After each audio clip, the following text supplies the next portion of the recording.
Nico Facuse para que empecemos ya Nico Facuse, a conversar por fin. de lo que se viene esta semana muy intensa. Lo que la política necesita. Nuevamente en el Congreso Nacional está muy intensa esta semana. Nico Facuse, ¿cómo estás? Buenos días.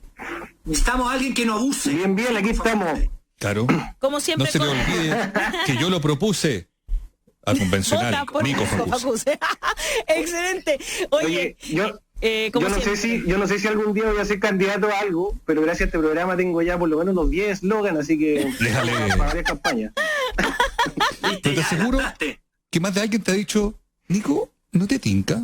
¿Es que responde ahí Nico Facuse? Dicho. Mira cómo se demás ríe que le han el dicho. pícaro. Se sonríe Demás que solo. le han dicho, obvio que sí.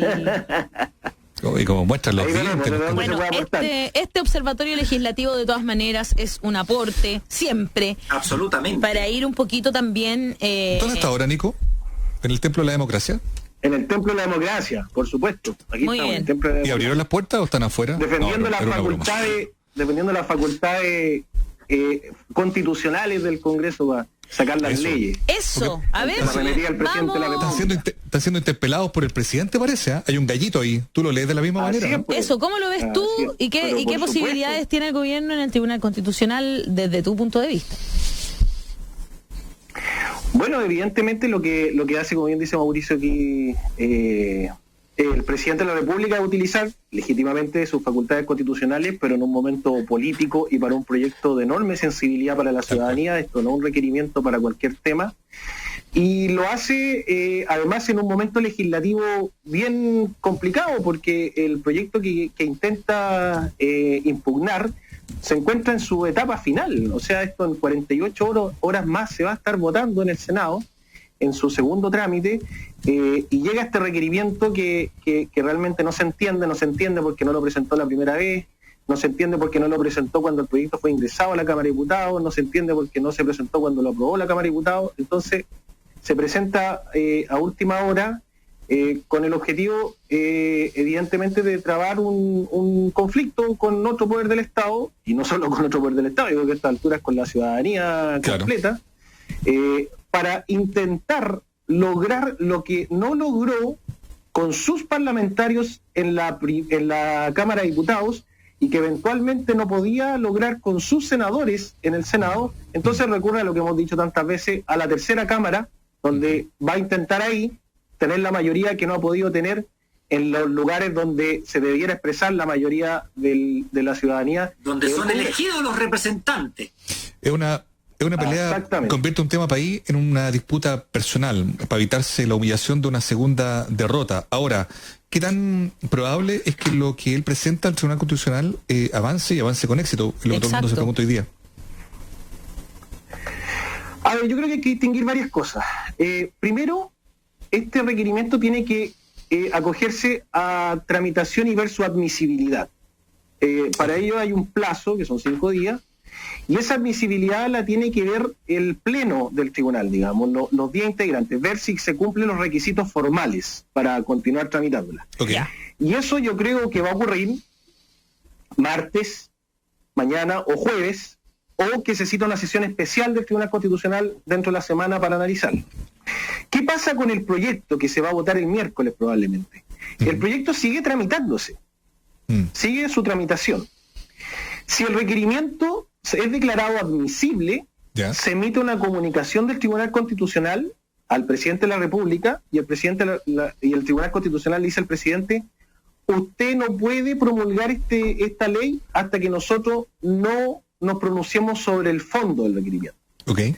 Pero el proyecto sí puede continuar avanzando en el Congreso. Es decir, después de la admisibilidad vienen 10 días para pronunciarse el fondo, que pueden ser prorrogados por otros 10 días más. El escenario que podemos tener, por ejemplo, la próxima semana es un requerimiento admitido, un proyecto aprobado a puertas o ya despachado del Congreso, y un presidente de la República que constitucionalmente no lo podría promulgar hasta que el Tribunal Constitucional no se pronuncie. Y eso le da tiempo al presidente de la República. Eso, la cuelga en pelota. Pero ojo, que no es tan inocente esto, porque eso le da tiempo al presidente de la República para avanzar con su proyecto, que es el proyecto que ingresaron la semana pasada por la vía legal. Entonces tiene 20 días para tratar de resolver eso, mientras el Tribunal Constitucional está resolviendo el fondo del requerimiento. Qué increíble. Chuta. O sea, es todo súper planificado. ¿Y tú recuerdas un escenario? Macabramente planificado, diría yo. ¿Tú recuerdas un escenario así, Nico, tan complejo? ¿Y cuáles son las, no sé, consecuencias que podría llegar a tener ese escenario posible que tú planteas?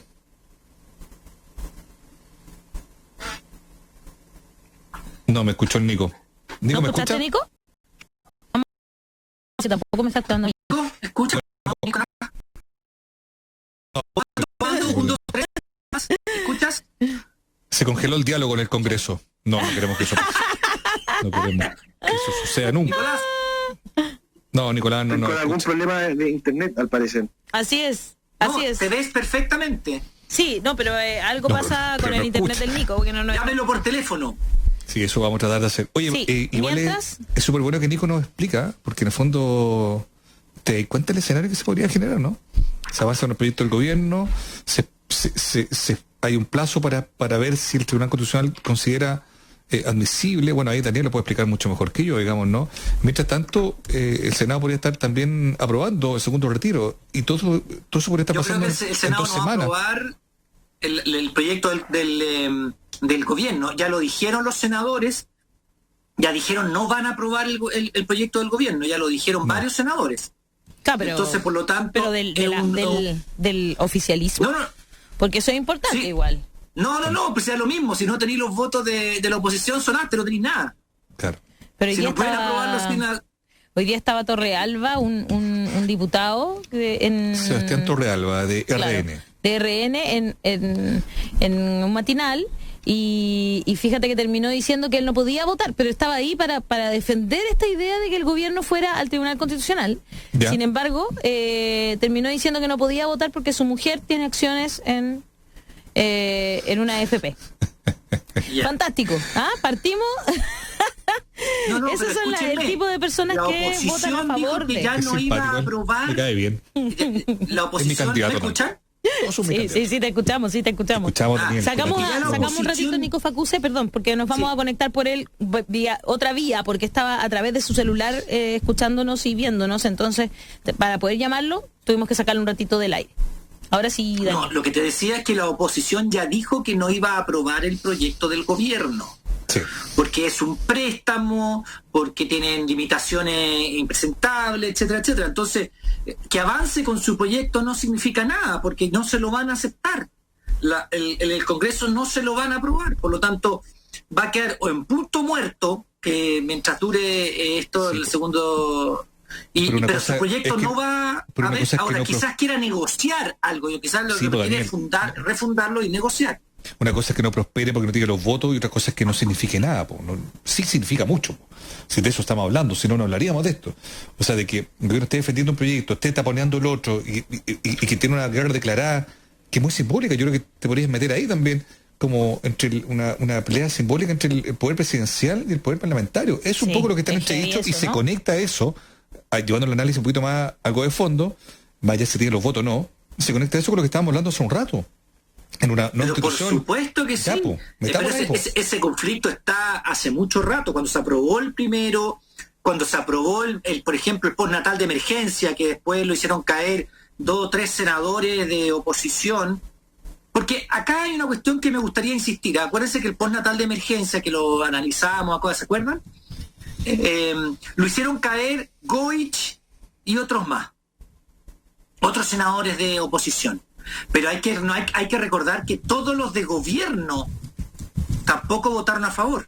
Todos Claro. los de gobierno. Entonces, cuando la gente vaya a votar por senador y diputado, no solamente tiene que castigar a aquellos que han, voy a decirlo de una forma medio traicionado las posturas más progresistas, sino que lo que hay que castigar es a toda la derecha, que permanentemente no vota a favor de los proyectos que van en beneficio de la gente. Entonces, no es primera vez eso que estás planteando tú, Mauricio. O sea, el postnatal de emergencia fue una demostración clarísima de aquello, ¿no? Claro No, que pero sí. no es la primera vez, pero lo estamos hablando ahora a partir de esto. Entonces, Claro, por eso porque yo esto tiene un preguntaba. apoyo transversal en la ciudadanía, igual como lo tenía el postnatal de emergencia. Yo creo que es por eso. Y Pero igual tenemos lo mismo que tenía el 10%, el retiro del 10% el anterior. uno, Claro. ¿Está listo el Nico para que sigamos conversando con él? Se está explicando muy bien. Y la pregunta de Mauricio que había quedado pendiente, no sé, Mauricio, si la tienes clara cuál era. Claro. Porque tenemos a Nico ahora a través del teléfono. ¿Estás por ahí, Nico Facuse? ¿Nico? Sí, aquí estamos. Ahí está. Para que vean ustedes el boicot al Congreso. No. Estamos a ese nivel. Estamos con Nico Facuse en el Observatorio Legislativo, el Instituto Igualdad y Festival.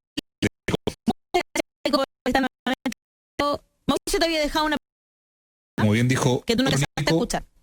respecto a la comunicación, nada es imposible, ni una cosa. Oye, no, sabes que a mí me preguntaba si tú recordabas un escenario como el que tú estabas viendo, este escenario en que el gobierno avanza con su espera la respuesta, vota, lo retiro, porque yo creo que bien de fondo a Daniel, y tú podrías elaborar ahí también ese conflicto que hay entre el poder presidencial, el poder parlamentario, un debate abierto y que es muy válido desarrollar la discusión de una nueva constitución, ¿no? ¿Cómo lo ves tú? Sí, bueno, es una cosa bien insólita. Ahora este año, un poco lo decían ustedes, han pasado muchas cosas que nunca habían pasado. Claro. Pero yo creo que es propio del momento en el que estamos. Sí. Es una constitución que está con sus últimos estertores y un sistema presidencial que yo también creo que está dando su último manotazo. Y el presidente, eso es lo que hace. O sea, yo creo que a la gente no le hace sentido este tipo de atribuciones del presidente de la República en un contexto como en el que está.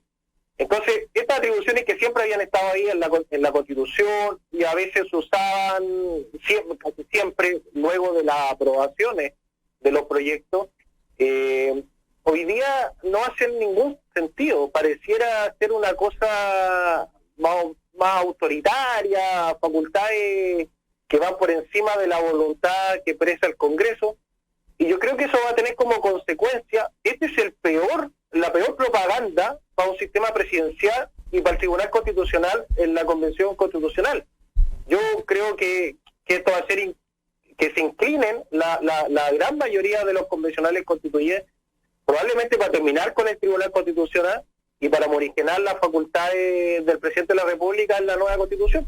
Exacto. El presidente de la República le está haciendo una muy mala fama al sistema presidencialista de Chile. Buenísimo. O sea, realmente eso es lo que pasa, porque eso es lo que estamos viendo, digamos, que este hiperpresidencialismo a donde nos lleva. Y lo están defendiendo además, desde el gobierno como que he visto ya, estamos en un sistema presidencialista y tenemos que defenderlo. Y lo único que hacen es, en sus acciones, digamos, hacer lo contrario, digamos, que dejarlo muy mal parado, digamos. Yo creo que ahora a nivel de constitucionalista y lo que yo he leído, ninguno defiende este sistema. Incluso constitucionalistas de derecha claramente están en contra de este excesivo presidencialismo, el hiperpresidencialismo llamado así, porque en el fondo no hay una real equilibrio entre los poderes del Estado. Exacto. Por lo tanto, como dice muy bien el Nico, hace un gran favor a aquellos que quieren terminar con el Tribunal Constitucional o por lo menos reformarlo de una manera que no quede, por supuesto, con las facultades que tiene hoy día, sino que de una manera bien importante, y el hiperpresidencialismo. Esos dos proyectos, como dice muy bien el Nico, gracias por hacernos ese favor a los que estamos por una constitución sin esos enclaves ahí, que además son enclaves, bueno, en Chile siempre había un régimen presidencialista desde estamos hablando desde ya de 1833, ¿no? Que tenía también un gran por Portales, ¿no? Era la tendencia, era la teoría de Portales, de un presidente muy, muy grande, porque en el fondo siempre Portales pensó que los chilenos eran como cabros chicos. Y eso es una cuestión que se ha mantenido hasta ahora, pero yo creo que ya es hora de... Sí, yo creo que sigue empezando más o menos igual. Oye, Nico. Pero la gente no. Claro. Sí, pues la gente no. La gente no. Oye, Nico, y sobre lo mismo, para entrar ahí en el detalle, la posibilidad de que prospere en el Tribunal Constitucional hoy, como está compuesto hoy, la petición del gobierno. ¿Cómo lo ves tú? Claro. Sé que no tienes cómo adelantarlo, pero yo, qué sé yo. Eso ¿Qué pasa ahí? ¿Has visto las sentencias? Lo veo con preocupación, porque yo creo que el gobierno puede tener una mayoría en el Tribunal Constitucional. Así es. Puede tener una ¿Pero mayoría. eso es por una cosa política o por una cosa jurídica? Políticamente tiene una mayoría, la tendencia de los ministros. Esto es un problema también en nuestro sistema. Si ustedes ven las campañas de los presidenciales de los Estados Unidos, no la última, porque con la caricatura de Trump no sé, claro. Eso enloda todo. Pero normalmente las candidaturas y los debates presidenciales en Estados Unidos, parte de los temas que se ponen sobre la mesa es el perfil de los jueces que va a nombrar cada presidente. Y eso creo que es súper transparente y tiene que ser una de las razones por la cual la ciudadanía vota por una u otra opción. Y creo que también debiese ocurrir en nuestros debates presidenciales. Y bueno, el presidente Piñera ha nombrado ahora y en su periodo anterior, más los otros nombramientos que dependen del Congreso o lo que se van proponiendo desde el Poder Judicial, etcétera. Se ha construido una mayoría política que podría en algunas ocasiones no expresarse como tal, pero en un tema como este yo veo que pueden articularse la mayoría en torno a criterios más políticos que netamente jurídicos y podría el gobierno ganar el requerimiento. Ahora, nunca está todo dicho, puede que eso igual es loco. Me equivoque y no sea así. Claro. Ahora, si eso pasa, imagínate las consecuencias. Sí. Que lo que puede pasar, Mauricio, discúlpale, sí, es lo que yo decía antes, puede que el PC de este pronunciamiento con el otro proyecto, con el del gobierno ya muy avanzado o a puertas de aprobarse. Entonces, no sé cuál va a ser la reacción de la ciudadanía, si es sí o sí una indignación porque se puede caer la reforma constitucional o el gobierno logra morigerar esa indignación ciudadana con el otro proyecto que presentó, que yo creo que es muy malo y que no... Eso. ¿Podemos entrar en detalle de justamente de, de los dos proyectos? ¿Te parece que hagamos una comparación? ¿Cuáles son las diferencias entre uno y el otro? ¿Y por qué a la ciudadanía podría no gustarle, digamos, que se apruebe el del gobierno, al menos tal como está? Que es muy difícil también, ¿no? Sí, bueno, a ver, hay que considerar que hoy día va a sesionar la Comisión de Trabajo y Hacienda Unida para ver el proyecto del gobierno. Yo creo que tiene varios aspectos que para la ciudadanía son intransables. Ya. Primero, el tema de la devolución, que la plantea obligatoria. Segundo, quiénes pueden hacerlo. El proyecto del gobierno no tiene necesariamente un carácter universal como la reforma constitucional. La forma de entrega del dinero, recordemos que la reforma constitucional está en 15 días, la entrega del dinero, el del proyecto de gobierno tiene plazos más amplios. La cuestión de impuestos, se establece que constituye renta en determinados tramos que se pueden discutir también. Entonces, hay una devolución obligatoria que termina constituyendo este retiro en un autopréstamo. Exacto, ¿por qué vaya a estar devolviendo una cuestión que te han dicho hasta el cansancio? Que es tuyo. Es un préstamo. Pero te han dicho hasta el cansancio que esa plata es tuya. ¿Por qué te la van a dar en versión préstamo? No lo entiendo eso yo. Bueno, porque quieren que te la prestes tú mismo. Tú te la vas a prestar a ti mismo. Porque no quiere que esa plata salga del mercado. Claro, exactamente, porque eso es poder. Si los recursos que están ahí... Además, hay una cuestión fundamental. La gente ve que va a retirar, pero no sabe si va a poder devolver este dinero en un determinado plazo. Claro. Recordemos que la pandemia sigue en curso. Podemos tener un segundo rebrote brutal y la gente no va a estar en condiciones de devolver los recursos, aun cuando quisiera hacerlo.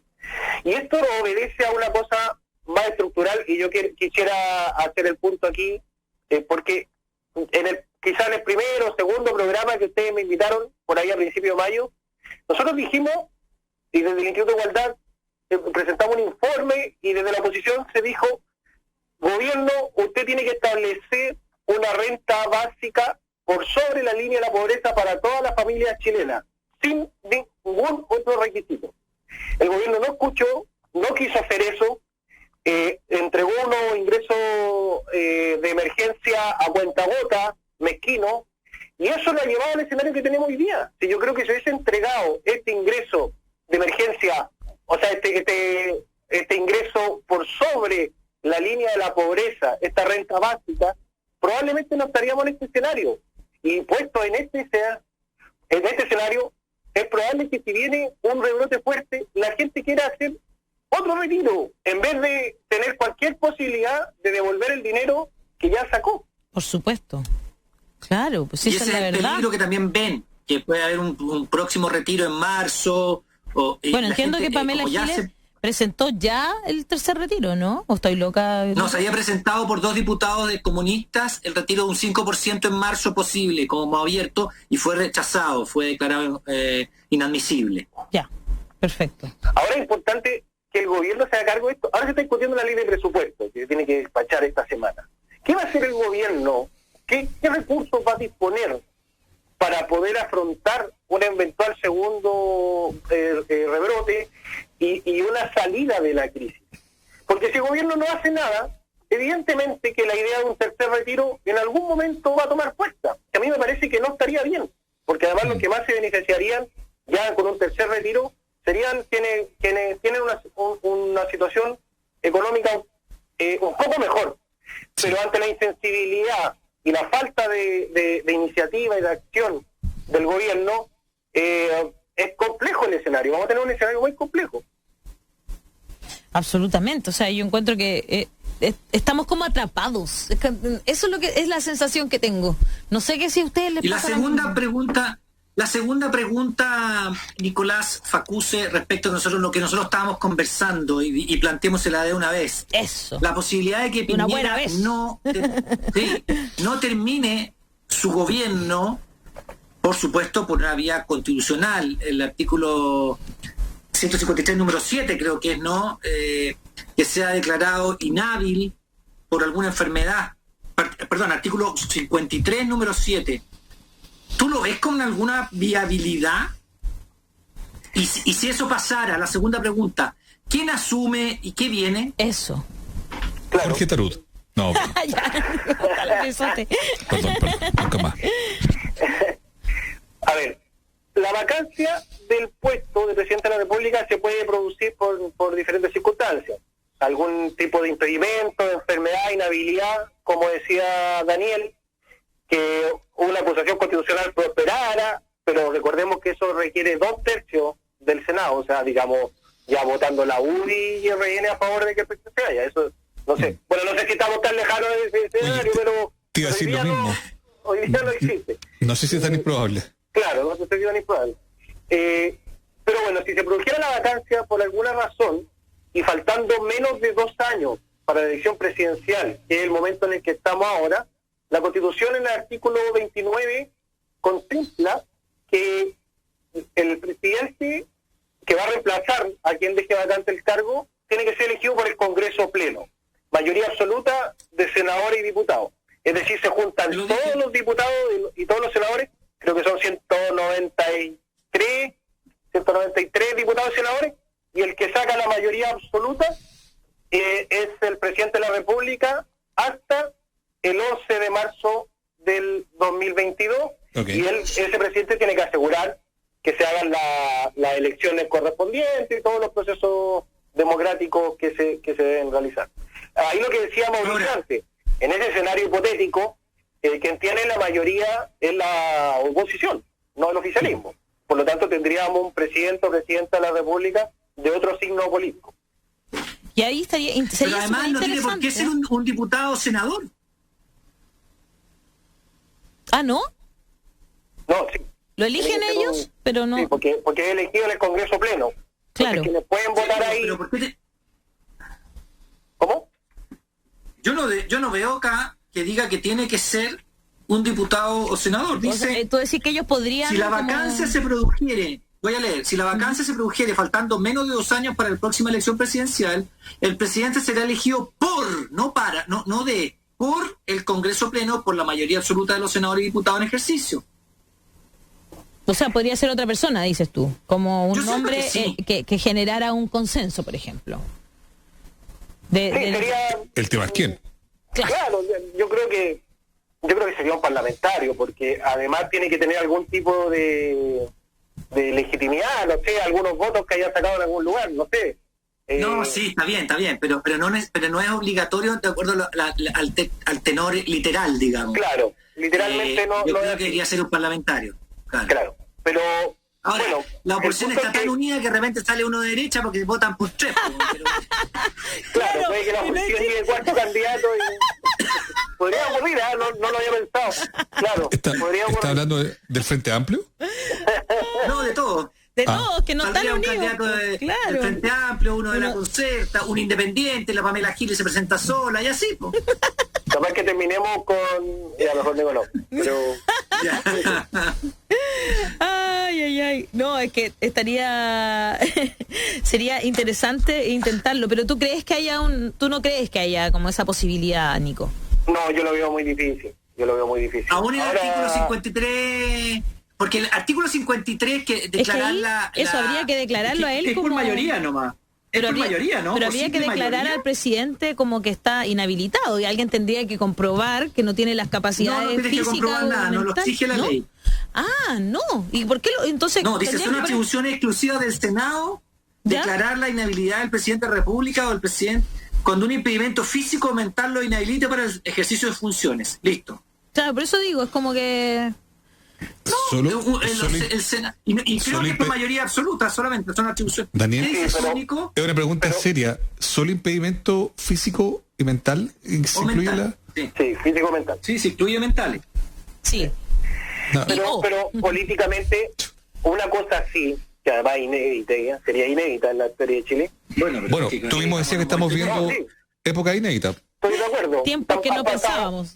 Muchas cosas que no pensábamos que podían pasar. Exacto. Por eso yo creo que no hay que descartar ningún escenario. Sí. Pero creo que para que ocurriera algo así, ¿Ya? se requeriría un consenso político más o menos amplio. Y eso, bueno, no sé. Si el gobierno sigue actuando así, capaz que termine convenciendo a los propios también. Igual Ayer ahí- salió hablando el senador yo sí- Chaguán, Eso. Eso dijo que está estaba en pasando. contra de ir al TC. Eso ya está pasando. El En mismo cambio- senador Moreira decía, el presidente puede hacer lo que estime conveniente, nosotros vamos a honrar nuestra palabra. O sea, no estoy sacando una conclusión tan grande a partir de algo tan pequeño, digamos, pero da la sensación de que este escenario improbable se da en ciertas discusiones. Y hablando seriamente del tema, no desde el eslogan, en fin, de la crítica, tampoco desde la mezquindad, porque mucha gente asume que cuando uno critica al gobierno es porque lo está haciendo con algún interés mezquino, digamos, y no es así, es una crítica razonable. Entonces uno se pregunta si, claro, a lo mejor empieza a generar simpatía o le hace sentido a otras voces la posibilidad de revisar la continuidad del presidente.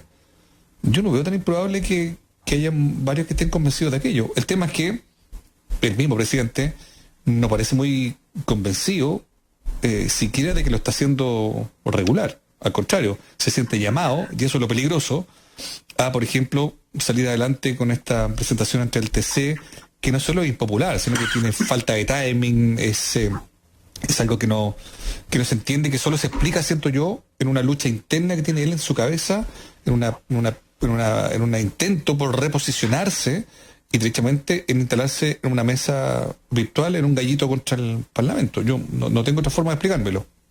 Mira, Mauricio, bueno, a todo, yo estoy con poca capacidad de acertar en estos escenarios, porque yo pensé que no íbamos a llegar nunca a los 2/3 para tener un proceso constituyente. También pensé, cuando se presentó el primer retiro, que era imposible llegar a los 2/3 para que se aprobara el primer retiro. Si tú me preguntas ahora si se pueden llegar a los 2/3 para destituir al presidente, o la mayoría absoluta en la hipótesis que plantea Daniel, yo también te diría que es posible, pero ya me he equivocado 2 o 3 veces antes. Claro. En una de esas se construyen las condiciones y quién sabe. Pero esto nos tiene que hacer llegar a una reflexión mayor. En la Convención Constitucional va a ser muy importante que se estructure un mecanismo que permita procesar este tipo de cosas, que permita que un gobernante pueda ser sacado sin traumas, sino de manera institucional, de manera regulada, cuando ya la ciudadanía, cuando ya las mayorías políticas no lo apoyan, porque si no, tenemos un escenario como el actual, con un gobierno moribundo que comete error tras error y que tiene derrota política tras derrota política y que tiene muchas facultades y que la está utilizando como un gato de espalda, tratando de defenderse y viendo enemigos por todos lados. Eso le hace mal al país. La Convención Constitucional ahí tiene un rol fundamental para cambiar esa institucionalidad. Ahí, es un tema, yo creo que va a ser tema, y aunque ayer, por ejemplo, Carlos Montes salió diciendo que ellos creían que tenía que llegar hasta el final Piñera, yo creo que va a seguir siendo tema. Bueno, no pueden evitarlo. Por eso también no pueden evitarlo. Por eso también la Convención Constitucional va a analizar si es necesario un Senado. Claro. Y si finalmente, bueno, lo de los 2/3 quedó parado, no va a haber discusión sobre eso. ¿Sobre cuál? Lo que planteó Camila Vallejo. ¿Camila Vallejo? Que yo creo que tiene poco apoyo parlamentario. Ya. Tiene muy poco apoyo parlamentario. ¿Y eso por qué, requiere Nico? 2/3 para modificar. ¿Por qué, Nico? ¿Por qué tiene poco apoyo parlamentario? ¿Qué crees tú? No, porque a mí me da la impresión que la mayoría de los parlamentarios entienden que las reglas en estas cuestiones sustantivas son parte del acuerdo, fueron parte de la reforma y fue parte de lo que la gente aprobó el 25 de octubre. Yo sé que todas estas cosas son discutibles, pero a mí me parece que esa es la sensación que hay en el Congreso, que esto fue lo que ya se pactó y luego aprobó la ciudadanía. Y esto requiere además 2/3, o sea, tendría que votar la UDI a favor de esto. Ya. Es muy difícil. Perfecto. O sea, eso más o menos va a quedar ahí. Aunque la UDI aprobó la paridad, aunque la UDI aprobó... Bueno, que no es lo la mismo. UDI, Daniel, pero la UDI rechazó los pueblos originarios en el Senado. Sí, pues... El quórum fue una cosa fundamental para la UDI al momento de pactar el acuerdo el 15 de noviembre. Sí, no eso sé fue si de como hecho, para la oposición la hoja en blanco fue fundamental. Oye, y a propósito de los... perdona. No, dale. No, le tengo una duda conceptual, porque alguien lo planteaba también, sin querer como endurecer el análisis, el debate, pero yo creo que la gracia de Nico Facuse es que lo puede explicar en simple, pero ¿cómo el gobierno puede querer decretar inconstitucional una reforma constitucional? Bueno, eso es un punto que el Tribunal Constitucional va a haber que ver cómo lo explica si es que aprueba este requerimiento, porque las reformas constitucionales, por definición, no pueden ser inconstitucionales. Está reformando la misma Constitución. Está claro que yo no soy un experto, tú lo eres, Daniel también. Por eso lo pregunto, porque digo, ¿es tontera? ¿Es un disparo a los pies? ¿Es un manotazo ahogado? ¿O es una provocación? ¿O es un acto, o quizás, ahora que lo pienso, es una instalación artística? Están tratando de... Una performance constitucional. Claro. A lo mejor es eso, y yo el asopado, defendiendo la candidatura de Jorge Tarut, no me he dado cuenta. Lo único, yo creo, lo siento, es que se podrían decir, y no entiendo si pueden hacerlo o no, decir que es un engaño, que no tiene viabilidad porque es una reforma legal, pero disfrazada como reforma constitucional, y al ser una reforma legal, necesita que el presidente sea quien tenga la iniciativa por referirse a temas Pero de seguridad social. Pero no se puede meter en eso. No se puede meter en eso. Es muy raro. La pregunta que yo me hago entonces, perdón, si es que eso sucediera, que es lo mismo que se está preguntando momiofóbico. Dice, solo pregunto. No, pero se llama así, es un nombre de Twitter. Pero que diga quién es ese caballero. Solo pregunto, ¿cuál sería la reacción de la gente si el TC rechaza el segundo retiro? Cuidado, después no digan que no lo vieron venir. Pero más allá de eso, yo me pregunto, si el primer retiro ya fue constitucional, ¿cómo es posible que el segundo sea inconstitucional? Bueno, a lo mejor una performance. Eso es importante a ver qué dice el Tribunal Constitucional, pero a ver cómo lo explica quienes impulsaron esto. Exacto. ¿Por qué van ahora y no fueron la primera vez? A mí me parece que la discusión sobre la iniciativa exclusiva es una discusión que se puede dar al interior del Congreso. Cuando uno ve las admisibilidades de los proyectos, las indicaciones, esa discusión está bien en ese marco. Pero aprobada una reforma constitucional, la iniciativa exclusiva cambió la disposición constitucional en una materia determinada. Entonces no podemos señalar que eso es inconstitucional.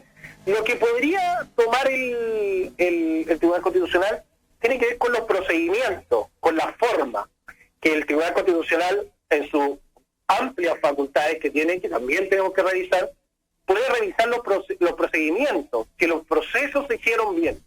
Y en ese contexto creo que es el único argumento fuerte que podría tener este requerimiento, que el Tribunal Constitucional... ¿Qué proceso estaría viciado?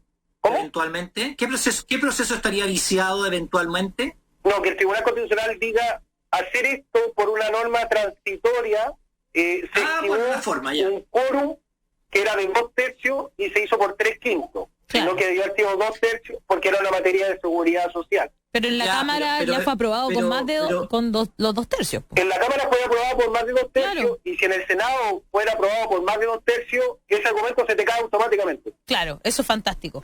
Oye, voy a leer algunos de los comentarios porque hay harta pregunta también. Iván Chile 84 dice, las personas que han sufrido reducción de ingresos también deben pagar impuestos por el retiro de los ahorros. Si son ahorros, no se entiende. ¿Quién nos protege? Dice Rodolfo Abud. Se logrará el retiro sin letra chica y en ese momento los empresarios precipitarán la renuncia de Piñera.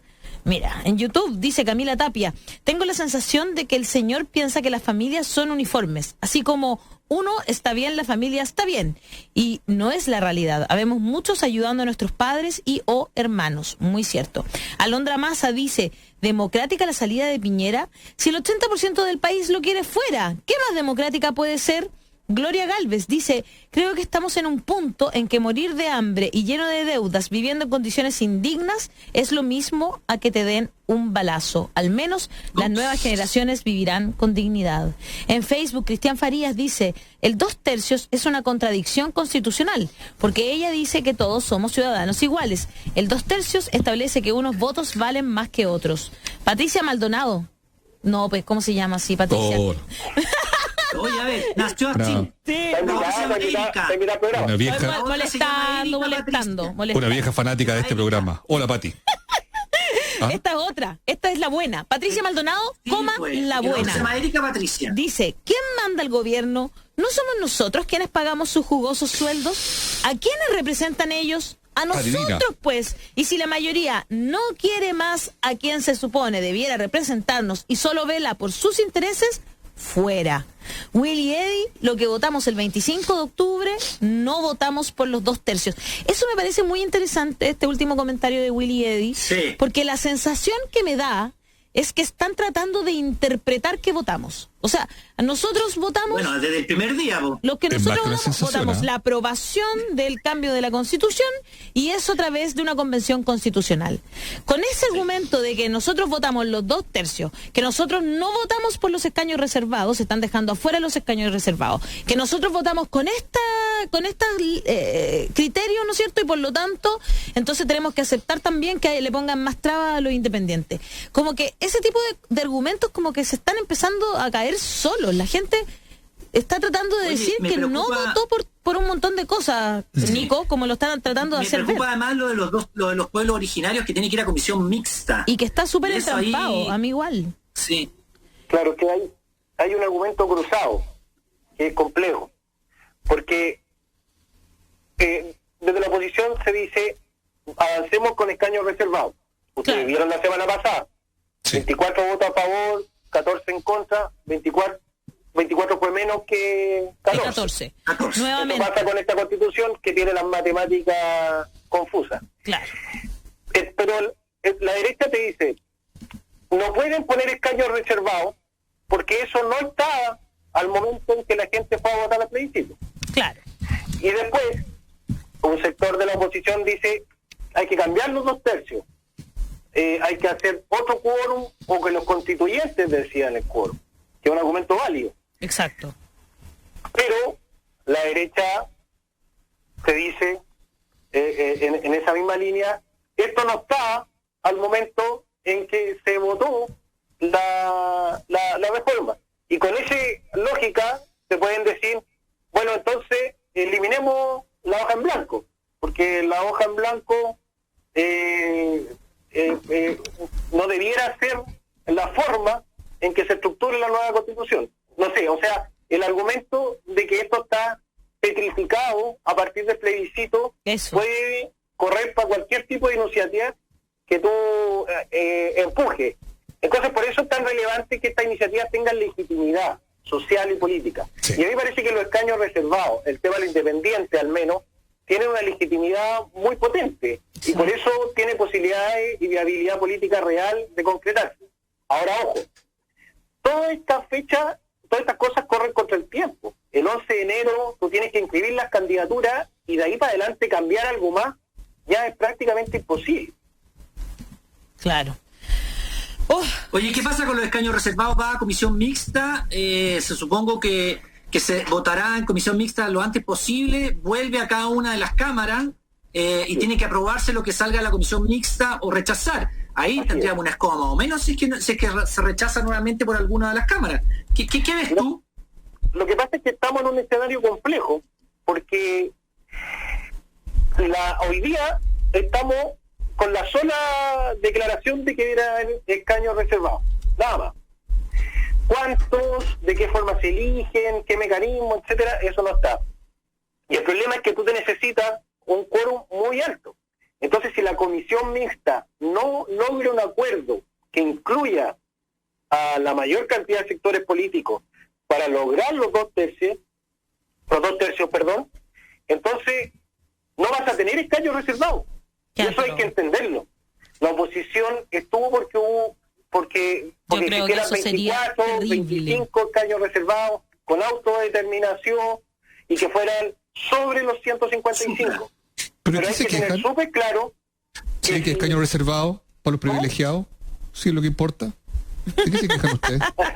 Claro. Pero lo que quiero decir es que hay que tener súper claro que sobre eso va a haber que llegar a un acuerdo. Sí, y algunas de estas cosas no se van a lograr o se van a reducir, porque va a ser la única forma ¿de qué se quejan de lograr tener los votos que te faltan. Marcelo Catrillanca, los Larraín llevan con escaños reservados desde 1800. No veo con la preocupación de Nico Facuse ni ustedes. Por favor.